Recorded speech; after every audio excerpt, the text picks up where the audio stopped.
Record. Fab. So, welcome everybody to the Communication is Key Neurodiversity webinar. Today is going to be more of a show and tell.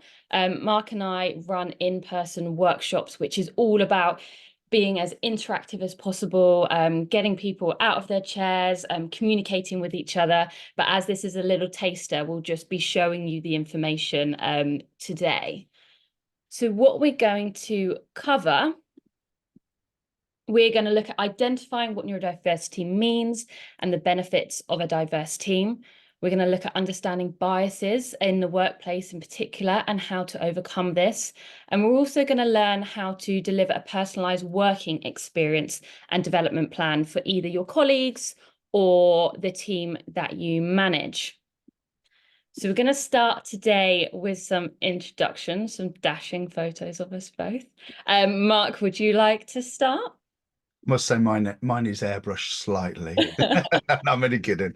Well, no, thank you, Chloe. So my name is Marc Rowley. I'm 51 years old, and I've recently been unmasking my neurodiversity as I've been hiding it for over 40 odd years in my personal professional life. I first realized I was dyslexic when I was younger, with not being able to identify how things were spelt. I couldn't read properly. My comprehension, though, was extremely good. I was very good at art and sport and things like that. But when you're called thick, stupid, and you're not going to amount to anything, you sort of wear that title, unfortunately.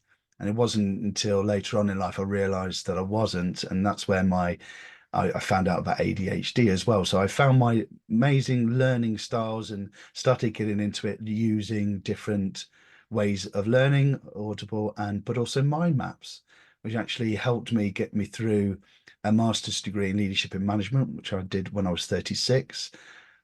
I think my experiences within education put me off education a hell of a lot. Rote learning does not work for a lot of neurodiverse people, especially dyslexics, because the way our brains work.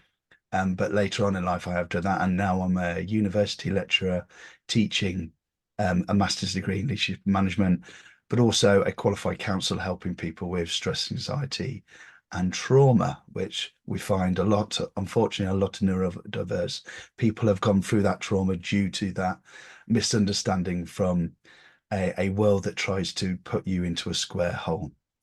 But that's me in a nutshell. Chloe, Thank if you'd like to you. introduce yourself. Yeah, they do like to rope us into a hole that's not right for us. Brilliant. Okay, so a little bit about me. I've always been, again, quite an active person. Danced from the age of 3, love musical theatre. And I actually found that script learning has helped me massively throughout my life, even though I didn't realise at the time.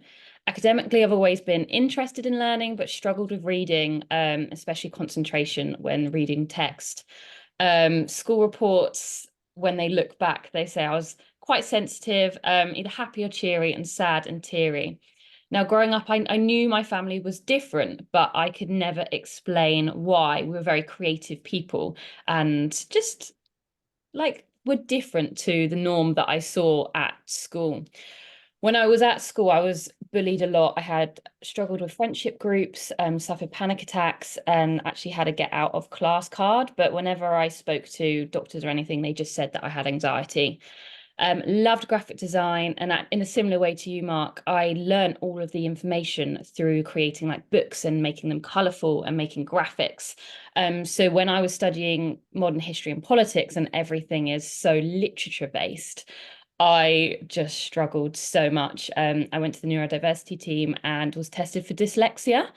Now, they said that I didn't have dyslexia, but I did have something called SPD, which is slow processing disorder, in an auditory and visual way. So it means that there's a slower connection between my visual, like my eyesight processing information, and also hearing as well. So I got extra time. I was able to use like different overlays for the text that I was reading. When I left uni and I started working within marketing, I loved working closely with student ambassadors, the storytelling aspect, but actually I really struggled with office work, and I just didn't understand how people could sit for like 8 hours a day. We would have walk and talk meetings, and I just remember not being able to process a lot of the information, but I worked really hard. So on a day-to-day basis during the office, I had a lot of anxiety. Then during lockdown, I discovered coaching, which was an amazing thing for me because it actually helped me to understand my mind, which we were never taught at school. So I became a qualified NLP life coach and timeline coach. I also did a 16-week course of CBT therapy, all to just learn and understand how the mind works.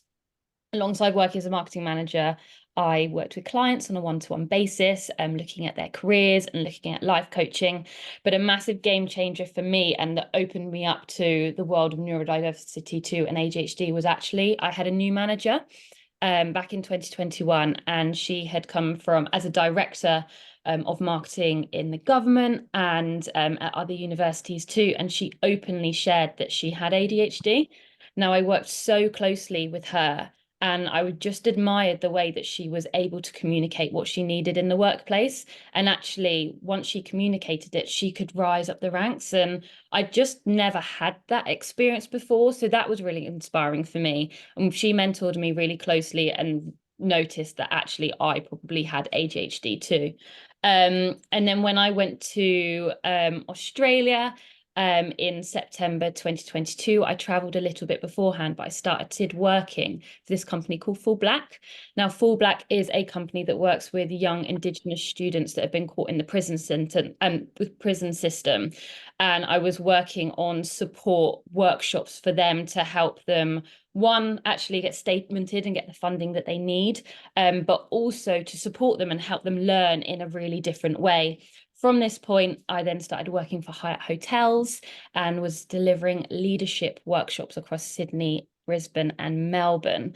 So I started educating staff about the authentic leadership, about improving communication, and in particular, neurodiversity awareness. Now, Marc and I were connected whilst I was in Australia, which was amazing. And we've worked really closely together to develop this workshop. Just to add, I think it's really important that we introduce ourselves and share our stories, because although we were all different and we're going to have different experiences, we all have the same emotions. So even though we'll feel stuff for different reasons, actually we can all resonate with each other. So that was That level of empathy is high, isn't it? Definitely. yeah, absolutely.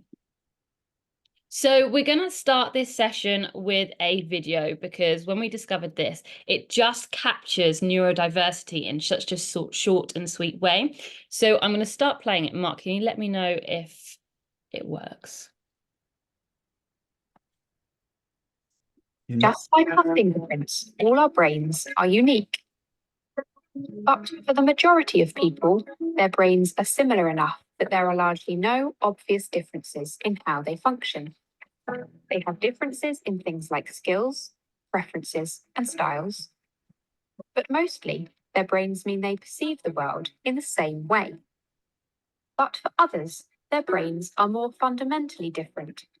They have differences in things like social understanding, sensory processing, communication, and information processing. These differences are a result of neurological differences, such as autism, ADHD, dyslexia, and more. This natural variation in our brains is called neurodiversity. Those of us with no neurological conditions are neurotypical, and those of us with neurological conditions are neurodivergent. Neurodivergent people think differently. Their unique perspectives and experiences mean they can often excel at creativity and innovation, have highly specialized skill sets, and an ability to hyperfocus. If embraced, this can be a huge advantage to organizations and society. However, the differences neurodivergent people experience can make life challenging. In order to thrive at work, they often need some simple accommodations. For example, a sensory calm environment to recharging, or a routine with the same start and end times. Approximately 1 in 7 people are neurodivergent. So not only is embracing neurodiversity critical for a truly inclusive organisation, but it also presents organisations with a huge opportunity. Amazing. So I'm going to pass over to Marc now to explain the next few slides. Thank you. So as you can see on the slide here, I was absolutely flabbergasted when I knew 1.2 billion people on this planet are neurodiverse. I mean, that is incredible. So the statistics around 15 to 20% of the population. I know for a fact, I mean, myself and Chloe, we talk about people we know, family members, friends, people we've worked with, who we could easily identify as being neurodivergent, and it's understanding that a lot of people are undiagnosed as well. And this thing is, some people won't even realize, and the way that they've been brought up means that they will probably be masking it or holding back on it, which can actually cause more problems than not. If you can go to the next slide. So neurodiversity, it includes but not limited to a whole spectrum of neurological differences. It's like, if I don't know if you can remember kaleidoscopes. So it's a kaleidoscope of human brain variation. So each unique and, well, each brain is unique and beautiful in its own way. So from autism and ADHD and dyslexia, dyspraxia, Tourette's syndrome, the diversity is vast. In fact, there isn't a definitive number of neurodiverse types, because the brain is so complex and individual differences that it can be subtle or pronounced. So you won't be able to, whenever you're able to say, oh, there's 120 different types, you'll never get there because of that complexity. But recognizing neurodiversity in ourselves and others can be like learning a new language. It starts with understanding that not everybody's brain works the same. And that, obviously that's perfectly okay. And we all understand we're all different, and we're going to be talking about equity and equality later. It's about noticing that we all process information and manage emotions and interact with the world differently. For example, someone with ADHD might have a power for hyper focus on tasks that they're passionate about, but they will struggle with something they're not interested in. I have this with finances. I have no interest in it at all. And you'll see this in organizations as well.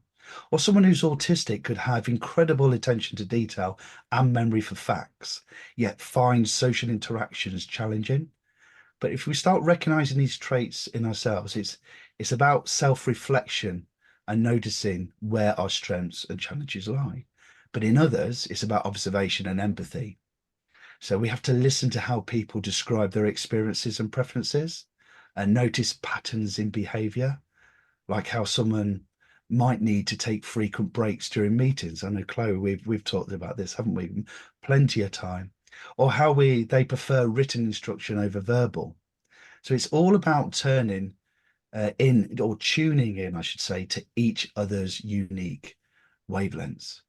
And I think creating that neurodiverse friendly environment is like being a conductor of an orchestra. I was trying to think of a great analogy. So a conductor of an orchestra where every musician plays a different instrument. So it's not about getting everybody to play the same note, but about harmonizing their individual talents or sounds, and encouraging open conversations really offers that various ways to communicate and create spaces where everyone can, well, find their own way. That was beautiful. I love that orchestra reference. I do as well. It makes sense to me. So as you can see, I mean, we've gone through quite a lot of this already, and we just need to remember that neurodiversity is natural, and it's a valuable form of human diversity. So the key is to embrace, enhance, and celebrate these differences. As we can see, empathy, we discussed this earlier. I speak to a lot of neurodiverse people, and you can see that high level of empathy there and understanding, because they know what people have gone through. attention to detail, improving processes. So I think I've taught myself and Chloe have spoken about this before. I think we can go into near enough any organization and find out where problems lie, especially with highly complex or processes that have never been touched before. So the really good characteristics are your problem solving, finding ways of doing things a different way, but you have to give them that right environment to shine and to be creative. You'll see as well a lot of leaders, and Chloe's going to show some pictures later on of famous people, but there's famous people throughout history who are great leaders who are neurodiverse as well. But at the end of the day, if you diversify your team with neurodiverse people, it will bring a breadth of knowledge and experience, but also innovation that you will not have experienced before. Absolutely. Looking at neurodiversity then and mental health, because there are certain nuances and certain environments that neurodiverse people need, actually mental health and neurodiversity are really correlated together. Neurodiverse people are more likely to be unemployed than people with any other disability, and that runs as high as 30 to 40%. Now, we're going to touch a bit later on why this is particularly in the workplace. But it's just important to note that if someone is neurodiverse, they're likely suffering with anxiety or depression too, which needs to be accommodated for in the workplace. So these challenges are surrounding by the lack of understanding that cause anxiety about neurodiversity. Because neurodiversity is invisible, it's not something you can physically see. And if a person doesn't know that they have it anyway, then they're not going to necessarily be able to communicate this to their team or the work that they're in. Other challenges are when organizations, in particular in corporate companies, have a really rigid outlook on output. So they're looking at how the work is being produced rather than the quality of the work itself.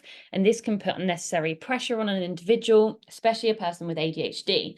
So Marc mentioned earlier, people with ADHD can hyperfocus. So they can actually do probably 5 to 6 hours worth of work within a really short period of time. So that might be a morning, but by the afternoon, they're so burnt out that actually they need to go for a walk. They need to just change their surroundings to be able to recharge. But if a workplace is so fixated on their employees sat there from 9 to 5, you're just going to increase the amount of anxiety in a neurodiverse person. And other challenges include lack of prioritization for personal and team development, which heightens discrimination. And this isn't just training for the individual who has neurodiversity, but it's training for the managers. It's training for every person in the organization so they can learn how to communicate their own needs, but actually have that empathy and be able to adapt to the needs of others. And equity, we're going to talk about equity later, but equity that is not practiced, and it means that environments are limiting, so people don't have the resources that they need to thrive. I think to understand as well, stress affects both neurotypical and neurodiverse people the same. So if you're working in a stressful environment, you will lose your cognitive ability, your ability to think by up to 50%. Is just the way that the chemicals are produced in our brains as well. Sorry, Chloe, I just wanted to interject there because I think it's vitally important we understand that stress is a killer of productivity. Yeah, absolutely. And I think this is why this training is important for everybody to have, whether you think you're neurodiverse, you are neurodiverse, or you are neurotypical, because work is stressful when you've got to hit deadlines.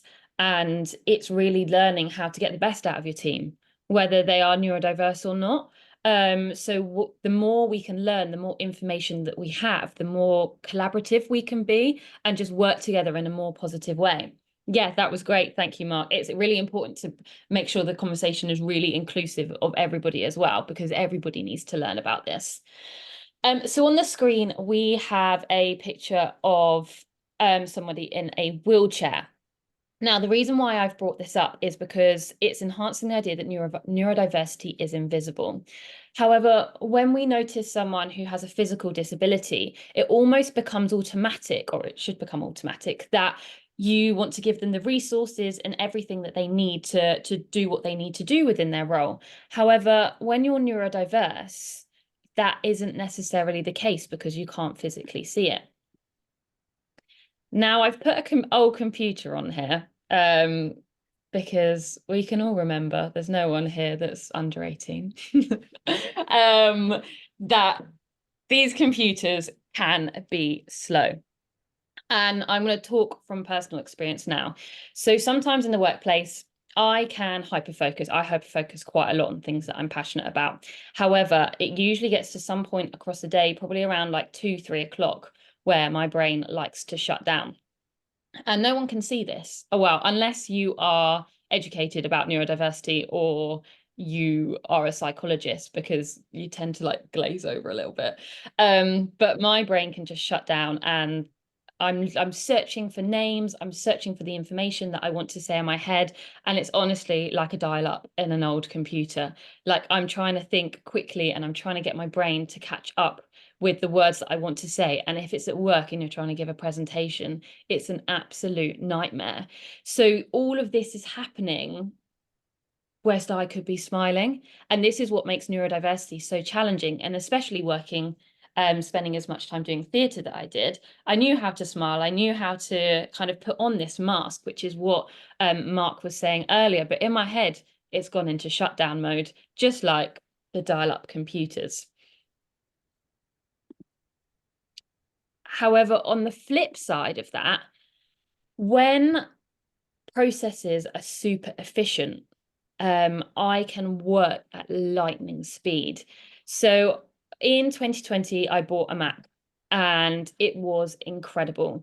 A Mac has been designed by someone who is also neurodivergent.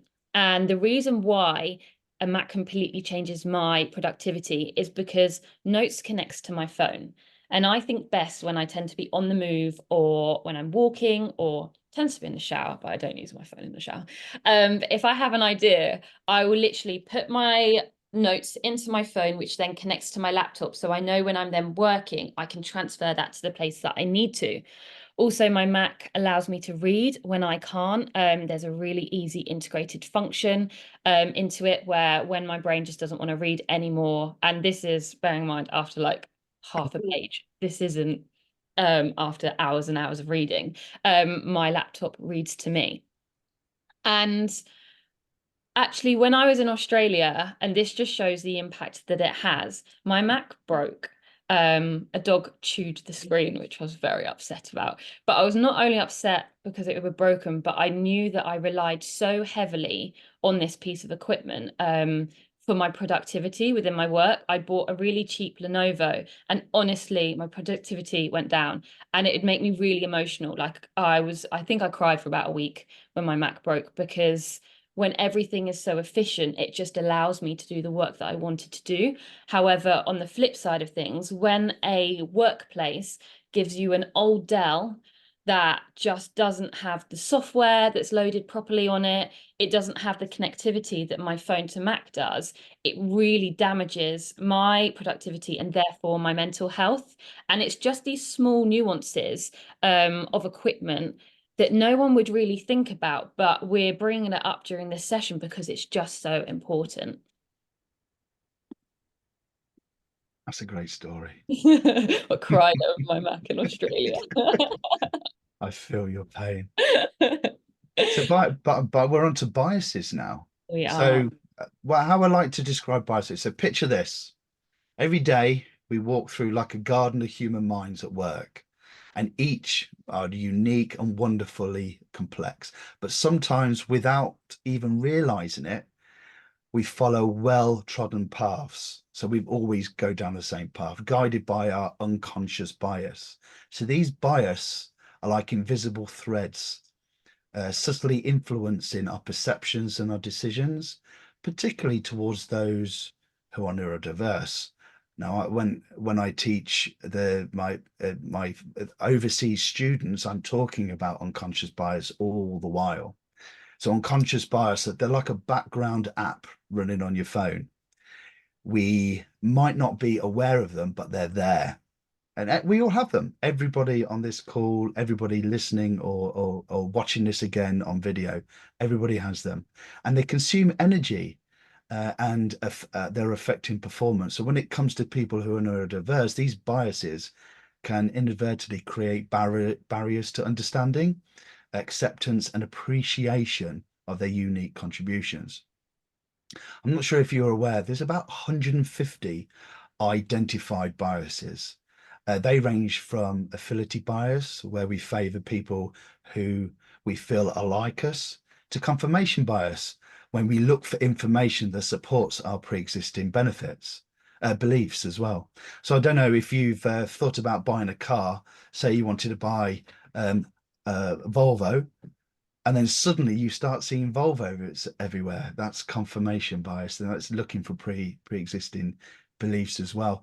There's also something called the the sunk cost fallacy. And this is where you've invested so much time and effort in one particular thing that you're not willing to change. And that's just another kind of bias that we see. So in the workplace, these biases, they can manifest in various ways. For example, during recruitment, a candidate with atypical social interactions, possibly due to autism, might be unfairly perceived as less suitable for a role that requires teamwork. In fact, that's probably not the case. It's just because of the situation and their autism. But here's the heartening part. Recognizing these biases is the first step towards dismantling them. So it's a bit like mindfulness. So once you're aware of the thought, you have the power to change your reaction to it, which is incredibly powerful. So how do we stop these elusive unconscious bias? Well, we start by questioning your first impression. So ask yourself, why might I think this way about a person? And we reflect on decisions you've made about hiring, promotions, and team dynamics. Were they purely based on merit, or could there have been a subtle bias at play? It's quite a hard thing to do, but being self-aware is an incredible gift that really helps. But here's the transformational bit. So resolving these biases, it's not about flipping a switch. It's about a journey of continuous learning and adaptation. So one powerful tool is exposure. So the more we learn about neurodiversity and interact with neurodiverse individuals, the more we dismantle this preconceived notions about what it is. Training and workshops that myself and Chloe do obviously can be incredibly enlightening, shining a light on those hidden biases and providing strategies to mitigate them. So implemented structured decision-making processes in hiring and evaluations can also reduce the impact of biases, based on the example I was using, ensuring that diverse talents are recognized and valued. I think to tie it, to go on to the next one, creating an inclusive culture starts with us, the individual within it, by seeking out and valuing different perspectives and encouraging open conversations. Fostering a supportive environment is key, because we can really turn our workplaces into a garden where every type of mind flourishes and flowers. But Absolutely. Can I just add to that as well, from the perspective side of things? So in 2022, I mentioned this in the introduction, I chose to go traveling. Now, I really thought that it was going to hinder my career, because I'd got to a manager's level. I'd been in that role for less than a year, just under a year. And I was thinking, what is this going to do? But actually, with all the coaching that I had been doing and with everything that I had learned, I was starting to do advertising internationally. And I'd never really been on a long haul flight before. And I was reading all of these books and I was thinking, well, I've learned all the theory behind this, but actually, I would really like to see them. So I did go traveling with my friends. And honestly, it was one of the best things that I did. And I would recommend it to everybody, because especially if you're working on international projects, now I've been to those countries, I now have observed the different nuances, and everybody is different. Like, people aren't the same, but the different cultures, and when you experience it, when you taste the food, when you walk the pathway that other people have walked, it's just a very, very different experience to reading about it. And especially when I was traveling across Australia and delivering the workshops to people in their 40s and 50s and predominantly male, and just seeing the perspectives that people had had in that industry, it's just, the more you can expose yourself to, the more you can learn and you can kind of absorb and apply it to your day-to-day life. So if you're having to make a decision in the workplace about a project or how to manage a person, you can then draw from different experiences from the different people that you've met and think, okay, why is my colleague thinking in this way? What could be happening in their lives to cause the actions that they're doing? And when you take it on that personal level, it then just deepens that connection with your teammates. And when you deepen that connection, you're more likely to be more productive as a team and to benefit the company. But it's actually making sure that everybody else's well-being is priority first. So that was just something that I wanted to add with perspectives. It's, yeah, pushing your boundaries too, to be able to have that wide view and wide experiences that you can then apply on a day-to-day. Absolutely right, Chloe. That was a wonderful story as well. I think so. I teach overseas students, predominantly from India, and these are these are students in their 20s who've come over. English is their second language. As a lecturer, and this is what I found different, is they obviously call me sir, and I don't know why. I asked them to call me Mark, but they still call me sir. But there's a hierarchy there. So as an educator, I'm classed higher than their parents, which is it's incredibly a humbling experience. But obviously, I need to create a safe environment for learning. And it's the same as being a leader, a safe environment for people to feel they can fail. So you have to find strategies. So the strategy I've used with my overseas students is when I'm talking, I'm not standing up above them. I will sit at their tables and I will move around so I'm at their level. So it removes psychologically a level of hierarchy.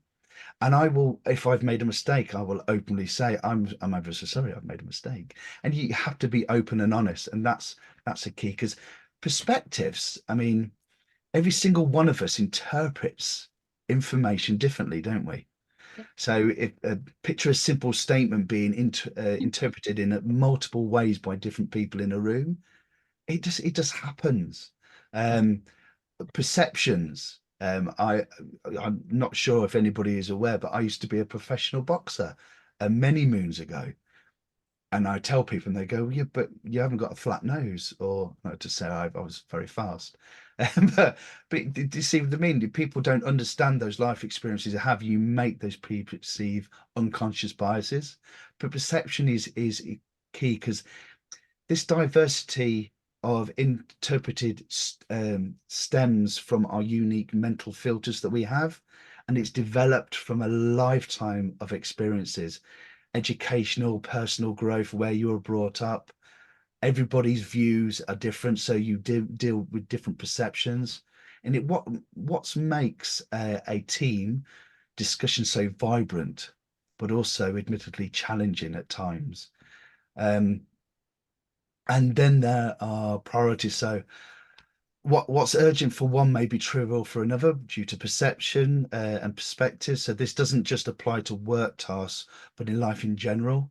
Consider how a single parent might prioritize flexibility and work-life balance over career development, advancement opportunities, or how someone caring for an elderly family member might value more remote working. You might be working with 5 generations of people at once. Yeah. And in those 5 generations, there will be some neurodiversity there, different views, different brought up, different education, different news media that they've read. So it's so important that creating equitable environments, whether in the workplace or in a broader society, it really requires us to engage with all these differences consciously. And it means creating policies and practices that are flexible and responsive to the diverse needs of everyone, from flexible working hours to tailored support programs. I mean, equity is about crafting a world where all of our kaleidoscopes can shine. And as you could, thank you for moving that on, like that, perfectly timed. But you can see on the left, equality has been talked about a lot in businesses, in our societies as well. But as you can see, equality doesn't deal with everybody the same. However, equity understands that everybody is different. Everybody thinks differently. You have twins who do not think the same, do not understand things the same. People from same families. You have different cultures, different religions, different ways of looking at things, different media that has been forced on you, different friends, everything. Equity is the way that we help everybody, but from their perspective, not from your own. And it's so key in businesses. It really, really is. It's something that I teach in leadership, and I know, Chloe, you do that as well. That equity, that everybody's different. So when you want to motivate someone, you can't motivate everybody the same. We've just talked about 5 generations of people. Their all motivations are different. Someone who's just started their work career, it's all about, they want to get the money in because they want to buy a house. They want to go on holiday. They want to have fun. They want to enjoy the weekend, but they want to develop themselves as well. Whereas someone who's a boomer or Generation X or something along those lines, they may be more settled down with a family and they just want stability.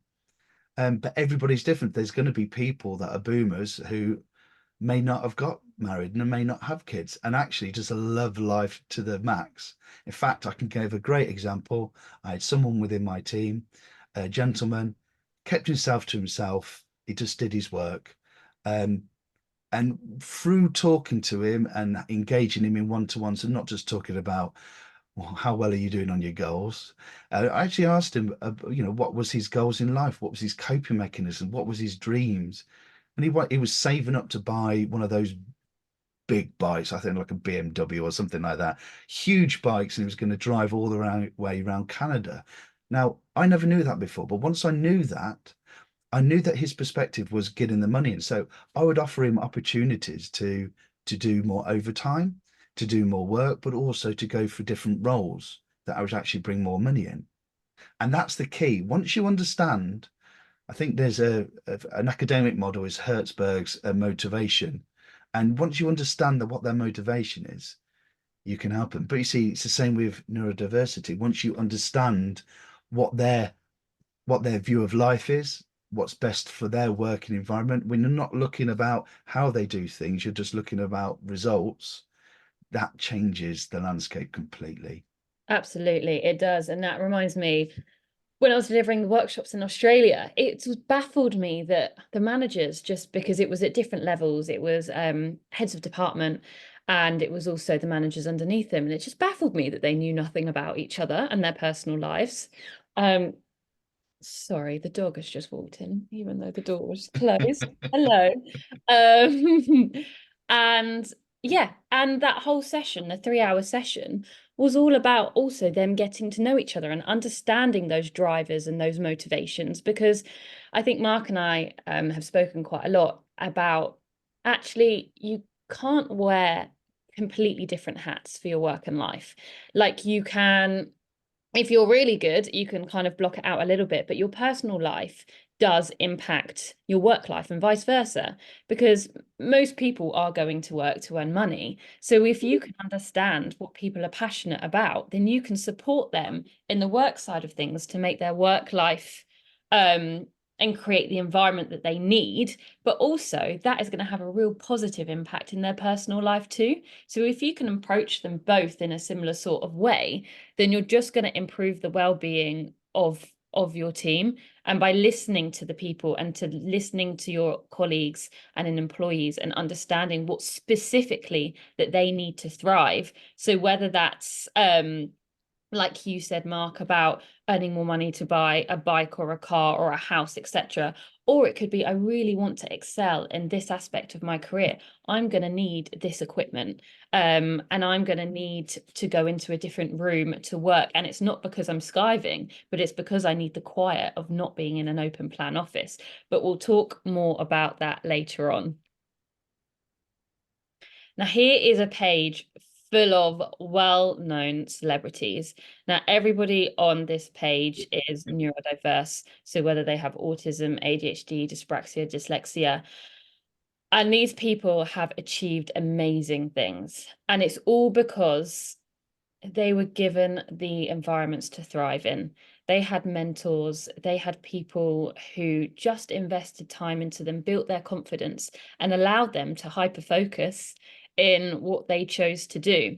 Now, I think there's a lot in the press and the media about neurodiversity being a disability, and it can be, like, it does have its challenges, but actually there are just so many nuances of a personality that when you are given the right environment, you can achieve incredible things. Like all of the people on this page, you've got people that invented Pokemon, you've got famous actresses, you've got Einstein, you've got, yeah, Elon Musk, you have Billie Olympic Eilish. champions. Yeah, absolute champions at what they're doing, but it's because they have been given the right environment and the opportunity. And this is both exciting and also, on reflection, it is a little bit sad, I think, for me, that the medical model that we've been living in examines the non-adaptive differences as deficits. So the reason why neurodiversity has been a disability is because if you can't fit within the normal society, well, you must be wrong. You must have something wrong with you, which is just a disheartening way of looking at people and human beings. Whereas what's amazing, and we were in the early stages of this, I'd say literally a couple of years, is that this neurodiversity model is changing. So it views people with the same differences as normal variations in human neurology. So it's actually recognizing that we are all different. We have different likes and we have different dislikes and passions.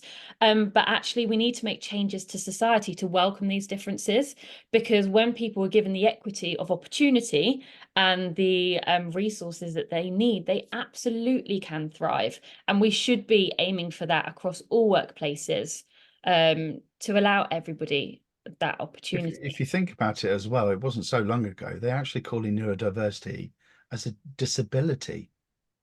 Yeah. I do not understand how that has happened. They're moving away from that. They were giving drugs to children who are hyperactive, obviously got ADHD or autism, to pacify them so they fitted in. That's scary. That's a scary thing that has happened in our lifetimes. But luckily it is changing, and they're putting them in the right environments so they can actually thrive. It's the same with teams, it's the same with employees, same with friends and family, really. Put them in the right environment, give them the right tools and equipment, and they can thrive. They really can. Absolutely. And I think the focus has been towards schools, which absolutely needs to be. But I feel this type of training and this type of awareness is slow in the workplace. And we've got big companies like HP, Microsoft, Apple, that are recognizing neurodiverse talents. They have their sleep pods. They just recognize that people are different and there are different nuances that you need to work well.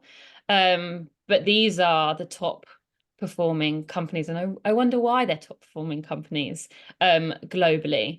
So this is why this training is just so important, because it takes a whole team, it takes a whole workplace to change a culture. It's not just one person. You need a leader with the right outlook, but you also need the people that are all of the company to implement it, because your managers and your colleagues make a huge difference on your day-to-day well-being. And I mean, how many hours do we spend working? A lot. And you see Google there, they had a massive walkout by 10,000 of their employees. The CEO stood up and said, I agree, there's something wrong. And it was all to do that the way they were treated. They had a program called Project Oxygen, that completely re-ramped how they motivated, how they dealt with people. And that was a lot to do with that neurodiversity, but also to do with, well, everybody. Providing equity, motivation, the right kind of things. And I'm not just talking about putting a slide in your offices or having jelly babies or apples on the site. I mean, a proper way of engaging with people that maximizes productivity, but also employee welfare. And that was just beautiful. You can read that online. It's fantastic. Yeah, amazing. And it's why these companies are remaining at the top, because they have to adapt and they have to have that open mindset to listen to their colleagues and make differences. Now, we have a bunch of women on this slide because last year, for International Women's Day, equity was the theme.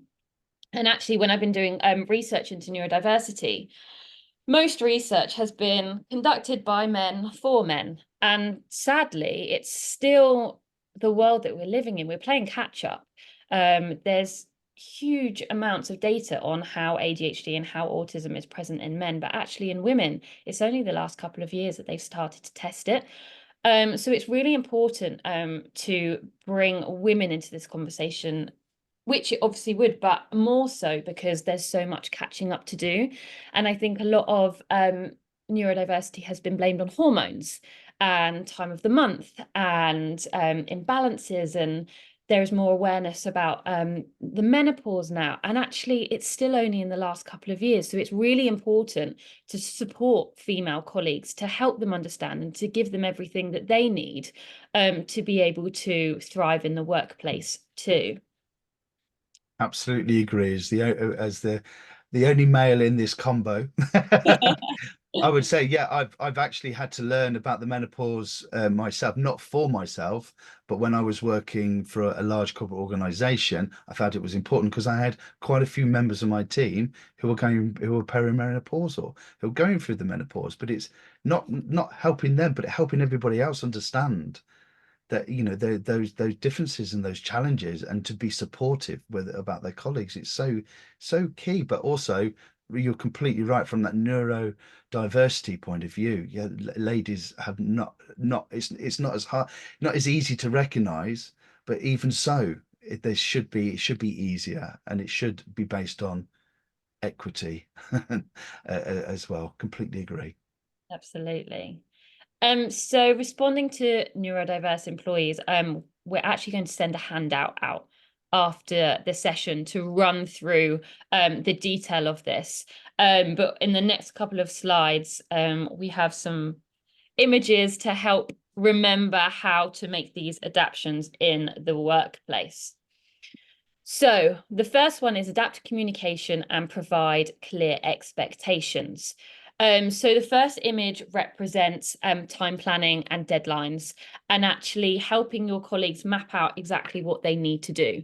This isn't micromanagement. This is working together to understand, okay, what are the objectives that you need to complete within the next week, month, 3 months? What are the challenges that are going to face that you're going to need to overcome, and actually look at realistic timeframes to count for those challenges that come up too. The pineapple chunks represent chunking, because quite often in the workplace, I feel like people can be very vague and they're like, oh, I just need this done. And in your head, you're just thinking, well, 5 people have said that to me. I don't know what my priorities are. And I think neurodiverse people tend to overthink to compensate, because they're having to compensate for so much in their life. So it then causes a lot of stress.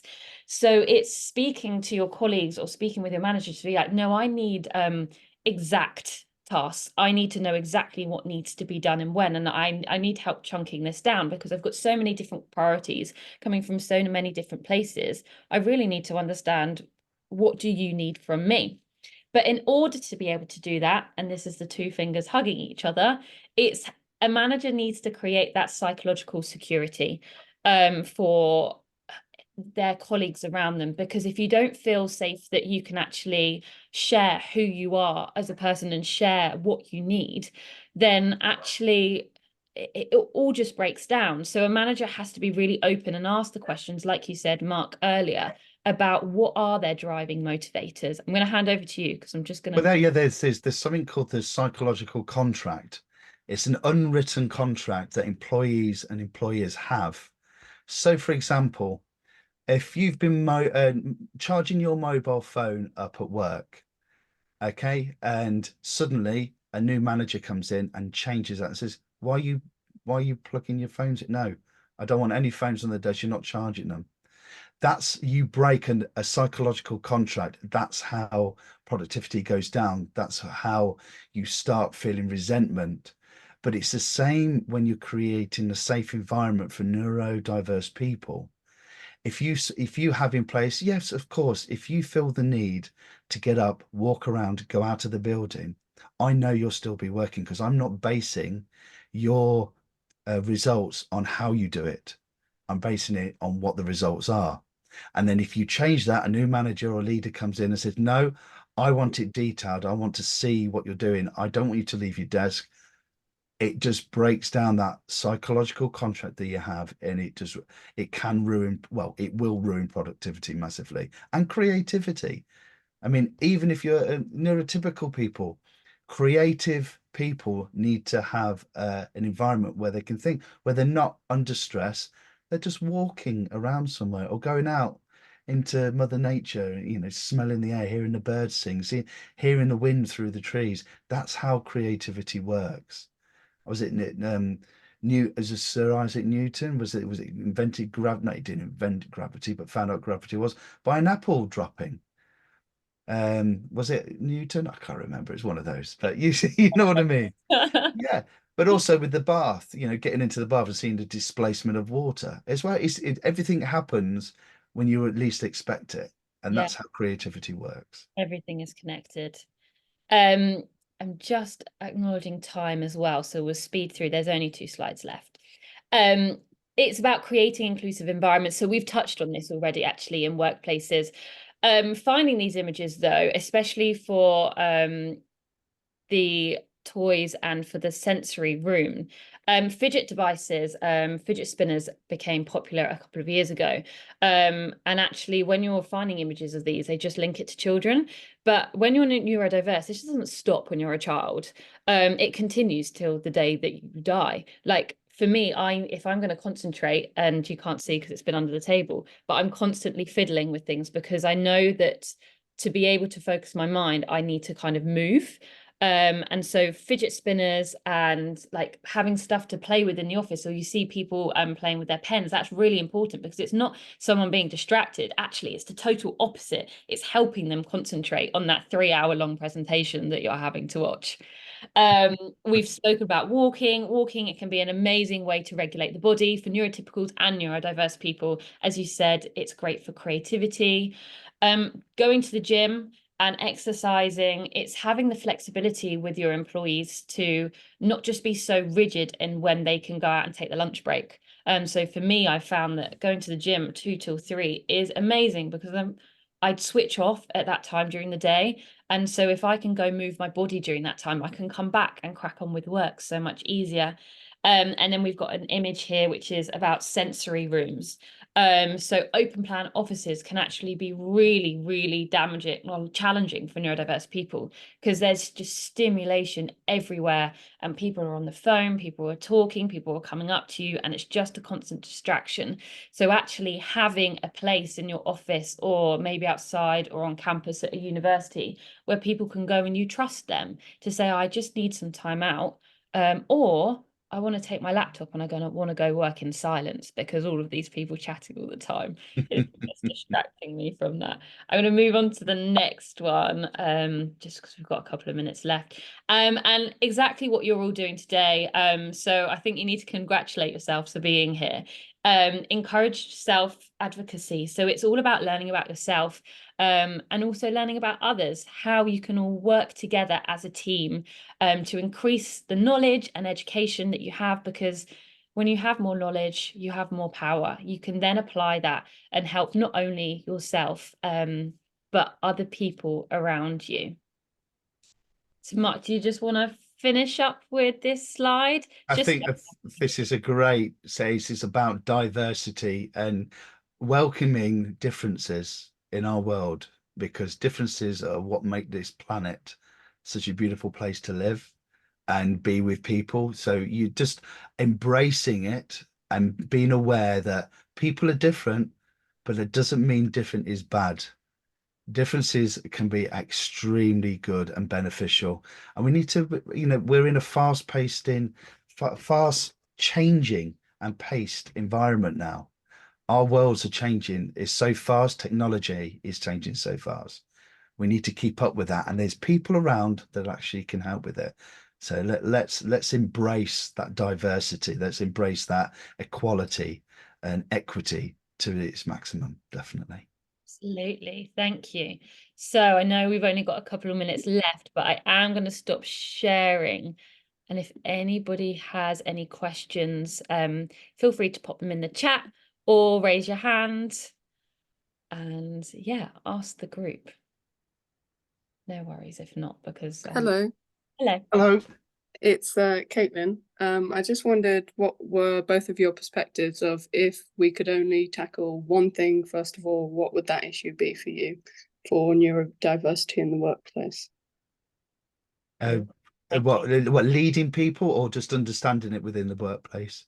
Well, either. What do you think? Is it more important that people and other colleagues understand, or is it about the management, or is it people understanding it themselves and teaching in schools? What do you think? It happens from the top down, I'm afraid. So you have to have that kind of behavior and that open culture of having equity in place, because you're not going to identify people, and some people don't want to be identified, and you're not going to understand what kind of neurodiversity is there. So just everybody adopts that equity of understanding. You can't go far wrong. It will help everybody, neurotypical as well, for those different views, different motivations, different generations. It just equity and understanding for me. That's what I would do, and that starts from the top, from a cultural understanding, that business culture or culture with any kind of institution needs to start and be filtered down, and everybody needs to be part of that. Yeah, I would add to that as well. I think I feel like a top and bottom approach is really important, because if leadership are not having that mindset, then it's going to make it very challenging for the organization. But actually, you need a bottom-up approach too, because everybody needs the awareness and needs the education to be able to help each other. If you're looking at a structure of a company, the people at the top tend to be quite removed from the day-to-day work that's happening anyway, and they are the people that you're spending the most time with. So if those people so your middle managers, to be honest, all employees can have more of an understanding of neurodiversity and how people are working, and the nuances and the equity that needs to be put in the workplace, then your day-to-day is also going to be a much better place to be. And I think sometimes upper management can be more of a challenge to influence. So at least with a bottom-up approach as well, you are making impact on your day-to-day. Thank you. And just generally, I think the presentation was really good, and hearing your stories, and I think it gave another dimension to the whole presentation and my understanding. So thank you. Thank you, Ian. We really appreciate that. Thank you. If anybody has any, I know it's 2:01 and people have probably got other meetings, but feel free to email us if you have any other questions. I'll be sending out the handout shortly after this session, and I'll also send the recording. So just want to say thank you to everybody who has come today. And yeah, I hope you learned something. Yeah, thank you all. I do appreciate you joining us, and I hope it helped in some way. Amazing. Have a lovely afternoon, everyone. Thanks. Goodbye. Take care.